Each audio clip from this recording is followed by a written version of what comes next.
you've never been to the St. George Art Festival, you're missing out. This one-of-a-kind tradition has something for all ages, and it's free. It's always held on Easter weekend. We come because it's just something to do every Easter. We look forward to it, seeing how it's grown. We were just talking about how big it is this year. This is the 46th annual St. George Art Festival. So this has been going on since 1980, and I would say, looking at the crowd today, this probably is record attendance here, which we're really excited about. We have record number of artists here this year as well, so we're really upping what we're providing to the community, but the community's coming out and really accepting the fine art that we have brought them today.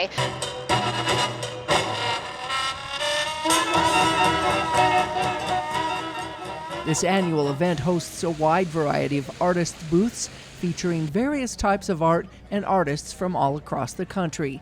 For many, this was their first time. We came here because this is a retirement career for us, and we fell in love with leatherwork and want to make things that last.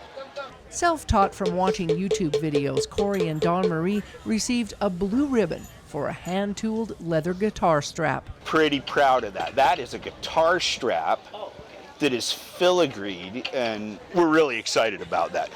We didn't know what to expect. We were nervous when we got here. The Godbys say they'll be back again next year. This is also Susan Eames Lauer's first time at the show.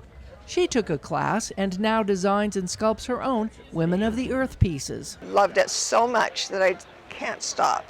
So I learned how to do these Mother Earth series. Captured in 360 degrees, these colorful and unique sculptures change and move as they're rotated around. For someone who has loved doing things like I have all my life, it just drew me in.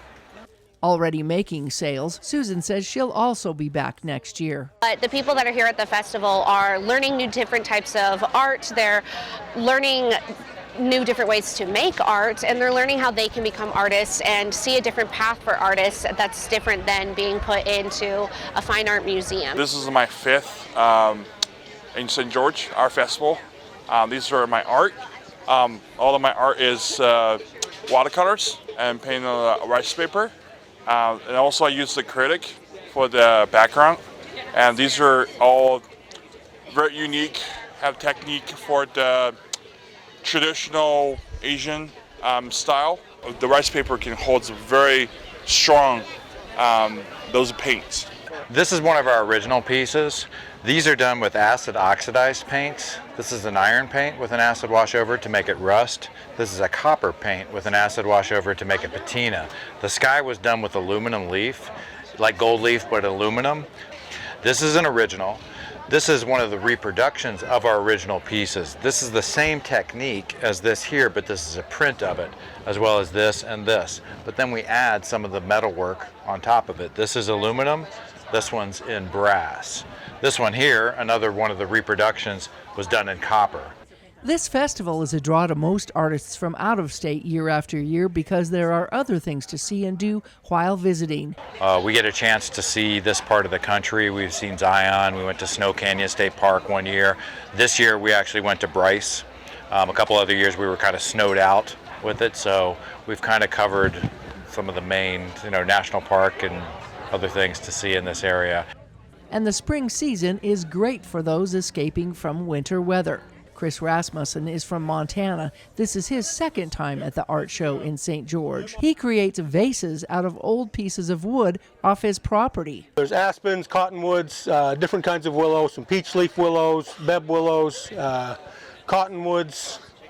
What else have we got? Junipers, some old juniper fence posts, peach leaf and Pacific willows. There's some sagebrush up here. This is all fine art, but it's a way of these people to make a living on the road, being the person that's connecting their sales to the customer directly. With over 190 artists' booths to visit, the event not only showcased unique work for sale, but also music and entertainment for the crowd in historic Town Square. Historic Town Square has a really fascinating legacy as being the center of the arts in St. George. Back in the days when the pioneers came to St. George, this was the area where they would all gather to dance at nighttime after their labors, and so performing arts and music were very, very important. And then eventually, over time, business leaders decided that it would be a really wonderful idea to bring public art here to attract more visitors to Town Square. The idea blossomed into the annual St. George Art Fest, as well as Art Around the Corner. It's been an amazing partnership between Art Around the Corner and the City of St. George to make this happen for 21 years.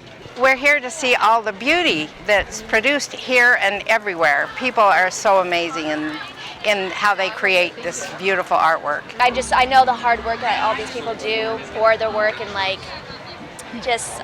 just appreciate it so much. This is a community, and these are people visiting St. George that are wanting to see incredible art and wanting to take it home. We're from Idaho, and it actually was our spring break, so we've been here all week, and we decided to stay for Easter and heard this was going on, so we wanted to come check it out.